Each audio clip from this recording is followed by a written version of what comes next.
Si de niña te decían que eras muy mandona, mañosa con la comida o rara socialmente, puede que hayan sido señales de autismo que ignoraron en tu infancia, porque a mí me pasó. Ya en el video anterior hablé sobre algunas señales de autismo que no lograron identificar durante mi infancia y adolescencia, pero me centré más que todo en el área de escolarización o académica y en este quiero profundizar en detalles concretos sobre otras áreas. Por ejemplo, sobre el área social, siempre algo que se repite bastante es que se me percibía como una niña mandona o mañosa, tímida incluso. Me incomodaba el contacto físico, sin embargo, se me obligaba a tener que saludar de beso y era algo que me incomodaba. Creo que inconscientemente al tener que hacer cosas que no nos sentíamos cómodas, es como se nos va condicionando a muchas mujeres autistas a camuflar, a tener que ignorar aquellas sensaciones de incomodidad por ser educadas o por ser niñas buenas.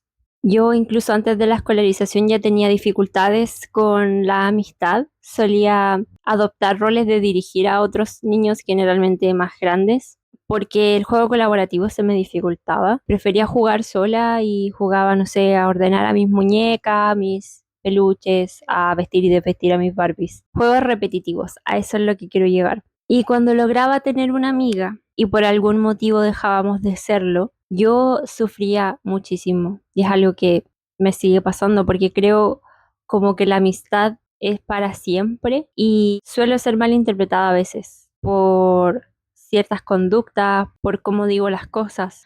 Eran conductas involuntarias, o sea, yo no quería hacer sentir mal al otro, pero fue algo que aprendí de manera consciente a ir modulando, a pensar en cómo el otro podría sentirse, pero nunca se me dio de manera natural como el adecuarme al contexto o tener que decir lo correcto para no caer mal o para no hacer sentir mal a alguien. Pero mi intención principal no era hacerle daño a nadie, que se entienda. Simplemente que si me preguntaban algo directamente iba a responder eso. Si me decían, vamos a juntarnos a X hora, yo pensaba que nos vamos a juntar a X hora.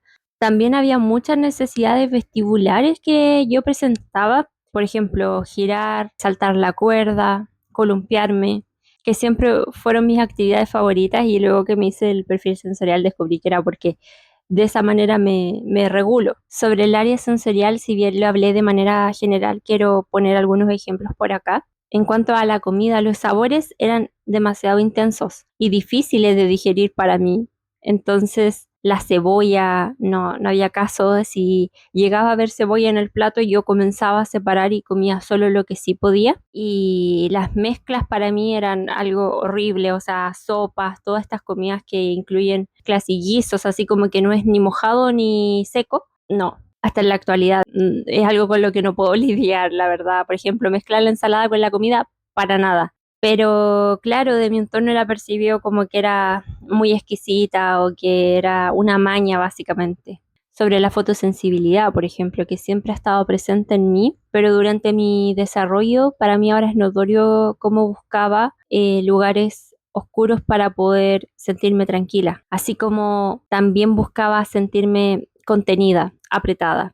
Y aquí hay una anécdota donde, por ejemplo, de niña yo utilizaba muchos pares de calcetines. Y esto tiene un sentido porque buscaba sentirme apretada, pero también porque tengo mucha sensibilidad en los pies. Entonces, es una manera en la cual evitaba sentir el roce y ese dolor que me generaba la molestia en los pies, porque yo en mi adolescencia y hasta ahora en la adultez utilizo una marca en específico, un modelo en específico de zapatilla porque yo ya sé cómo se siente.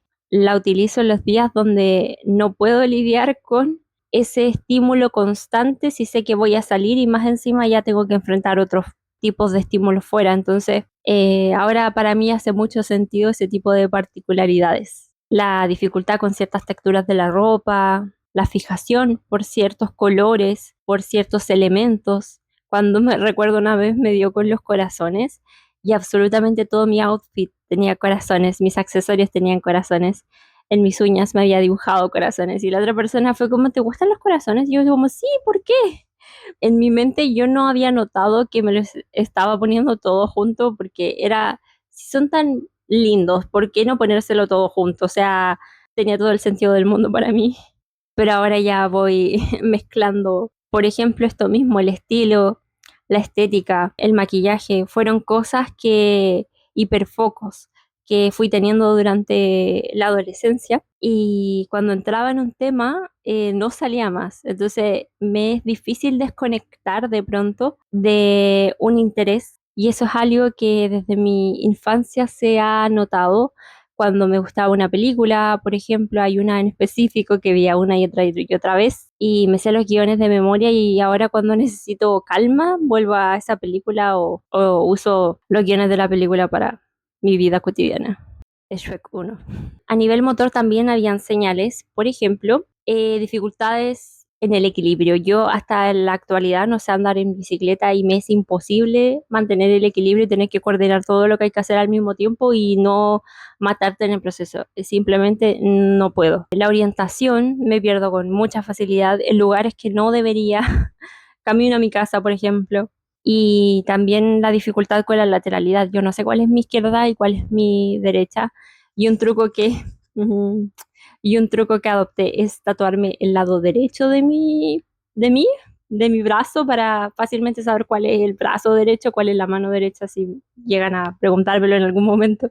Porque uno busca formas de lidiar, de sobrevivir en este mundo. Y también a nivel motor, bueno, mencionaba sobre educación física en el video anterior, pero andarme golpeando con las puertas, con las paredes, botar vasos, querer lanzar un papel al basurero y que caiga 5 metros más allá es parte de mi día a día. O sea, cerebro y cuerpo autista, 100%. Sobre el lenguaje y sobre todo en el aspecto social, porque el lenguaje como adquisición del lenguaje, la verdad no tuve dificultades y fui siempre una niña hiperverbal y lo sigo siendo, que no es raro, la verdad, en mujeres suele darse más esta hiperverbalidad más que un retraso o una regresión en el mismo, pero el mutismo trasciende, la verdad, el tema de género, pero sobre lo ambiguo que de pronto es el uso del lenguaje. Cuando era niña y estaba en el jardín, respecto a la participación, si estaba instando a que se participara, yo participaba, si las 24 veces preguntaban, yo las 24 veces levantaba la mano. Entonces había una especie de desafío donde tenías que cumplir ciertas tareas todos los días y de hacerlo de manera correcta te llevabas un premio, que era una muñeca, el fin de semana te la llevabas a tu casa. Y pasaba de que, claro, yo me la gané una semana, 2 semanas, no recuerdo con precisión cuántas semanas me las llevé seguida, pero en un momento me dicen, sabes, tienes que dejar al resto participar, el resto también se tiene que llevar la muñeca. Y yo no entendía por qué. O sea, si yo estaba participando, lo justo era que yo me la llevara. Después, la verdad, optaron por ignorarme cuando yo seguía levantando la mano. Otra cosa que igual me costaba muchísimo y fui obligada a hacer es compartir mis cosas. Es algo con lo que lidio hasta la actualidad. Creo que cuando uno tiene dificultades en compartir, como adulta ahora, es percibido de manera egoísta o infantil, pero realmente desde una perspectiva autista se percibe como una invasión. Cuando mueven tus cosas, cuando te las quitan, cuando te ves obligada a tener que compartirlas. Entonces, para otra persona puede ser un detalle, pero puede llegar a detonar una crisis. Entonces, si digo que son mis cosas, son mis cosas. Pero sobre compartir, por ejemplo, en este caso, voy a poner un ejemplo burdo. Si tengo un chocolate y tengo mi pedazo del chocolate, te voy a dar tu pedazo del chocolate, pero no quieras partir a la mitad mi pedazo de chocolate porque yo ya me había planificado para comerme mi pedacito de chocolate. Entonces, se extrapolen ese ejemplo hacia otras situaciones más complejas de la vida social. Sobre la literalidad del lenguaje. Cuando alguien prometía algo, y también por mi buena memoria, yo esperaba que lo cumplieran. Y tal cual Sheldon Cooper, que ya esta situación es un meme, yo también hacía contratos, porque de esa manera evitaba que se olvidaran de darme aquello que me habían prometido. Y era también una forma de poner en términos concretos lo que se esperaba que yo hiciera y lo que iba a recibir a cambio y en qué tiempos. Si bien es una estrategia no tan aplicable para todas las relaciones sociales, la finalidad que tiene es poder volver concreto lo ambiguo que llega a ser el lenguaje para las personas autistas, la dificultad que tenemos con las relaciones sociales en cuanto a los cambios La verdad es que encuentro que los contratos son lo mejor del mundo porque así uno sabe qué esperar. A medida que fui creciendo también noté que el doble sentido me costaba más. O sea, era percibida como una persona amargada por no reírme, porque no es que no lo entienda, yo creo que sí lo entiendo, pero lo que no entiendo es por qué es gracioso, como que nunca lo he pillado. En la adolescencia también hubo algo relacionado a la identidad sexual, si bien es un momento, una etapa evolutiva donde sí se va a dar esto de explorar la sexualidad. Para mí se vivió de una manera intrínseca, como que comencé a cuestionarme por qué debo verme como mujer. Y me corté el pelo súper corto, comencé a utilizar ropa ancha. Obviamente esto se dio tiempos parecidos con lo del trastorno alimenticio, entonces se englobaron todo desde allí. Pero lo cierto es que igual me decían, ¿te gustan las mujeres? Y yo como, no, no me gustan las mujeres, no me gustan los hombres. No me atraía ningún género y por qué tenía yo que vestirme de cierta forma, lo que iba a implicar una atención que no quería recibir. Quería ser hipersexualizada, odiaba el acoso. Entonces, la verdad es que comencé a cuestionar hartas cosas. Dentro de ello, el por qué me costaba tanto imaginarme en una relación amorosa. Porque si bien tenía intereses amorosos, por ejemplo, hacia un idol de K-pop, porque sí, muchas personas autistas desarrollan intereses románticos hacia personajes ficticios o del entretenimiento, como era mi caso. Hacia una persona me era demasiado difícil. De hecho, fue algo que viví en carne propia en mi primer pololeo, mi primera relación amorosa, donde yo decía, pero ¿qué tengo que hacer? O sea, ¿cómo sé si estoy enamorada? ¿Qué pasa si un día dejo de estar enamorada, me canso de estar enamorada y puedo seguir en la relación? Y yo se los preguntaba genuinamente a las personas y me miraban con cara de, pero es que eso se siente, es que eso fluye, es que eso lo sabes, y es como, pero es que no lo sé. Y sumado a mi incomodidad con el contacto físico, entonces yo me llegué a cuestionar, tal vez nunca voy a poder tener una relación de verdad, no es lo mío, pero sí quería una familia, sí quería enamorarme, sí quería experimentar todo eso, pero me daba pánico y el sexo me daba asco, pese a que es un tema que desde siempre me ha interesado muchísimo, o sea, leer artículos, documentales, hablar sobre el tema, porque es un comportamiento humano y en general eso me atrae bastante todas las formas en las cuales se puede expresar, vivir, las variables que van modificando de pronto cómo se manifiesta. Por todo esto, la verdad, yo llegué a un punto, llegué a creer que era sexual, porque no, yo me decía es que no es normal. Y claro, igual muchas personas autistas reportan el identificarse como asexuales o demisexuales, como en mi caso, donde sentimos y desarrollamos este tipo de afecto, pero hacia un vínculo seguro. Necesitamos esa base, digamos, y nos enamoramos de esa persona, pero no me atraen, no despiertan en mí ese tipo de sentimiento en un hombre o una mujer fuera de mi esposo. Pero esto es un espectro, entonces también hay muchas personas que desarrollan una hipersexualidad. Todo es válido, pero yo les comento cómo lo experimenté. Otra cosa que me pasaba mucho eran los meltdowns.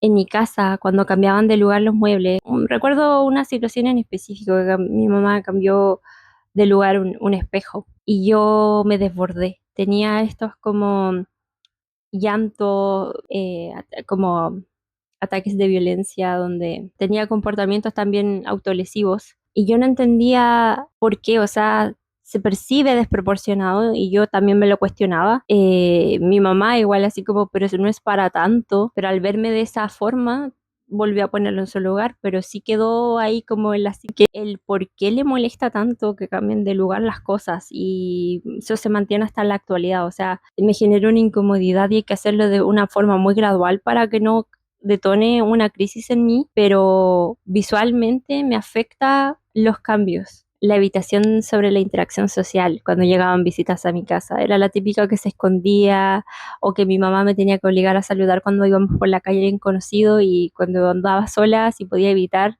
saludar a alguien, la verdad es que lo hacía. Y no es porque no me agrade la persona para nada, sino que simplemente me desgasta tener que saludar, no quiero saludar, pero un saludo de un segundo no marca la diferencia en la vida de ninguno de los dos, ya, pero es todo un tema controversial y la verdad es que yo igual sé que hay que modularse socialmente para poder existir, pero si de mí dependiera yo no saludo a nadie. Un saludo a todos.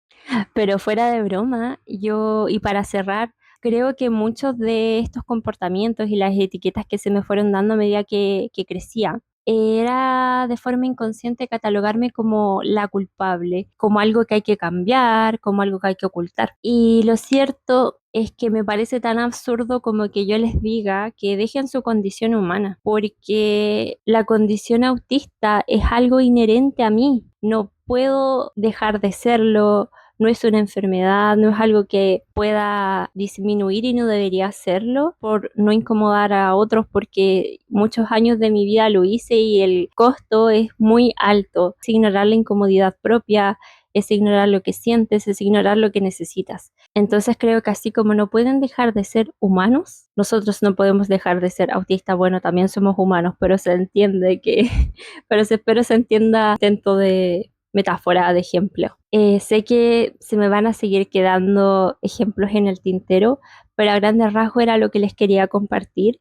Espero no me juzguen, la verdad, porque abrí mi corazón y no es fácil el ser vulnerable frente a una cámara con cosas que por muchos años escuché y terminé diciéndome a mí misma que estaba mal ser así. Entonces, eso. Gracias por verme y nos vemos en una próxima. Adiós.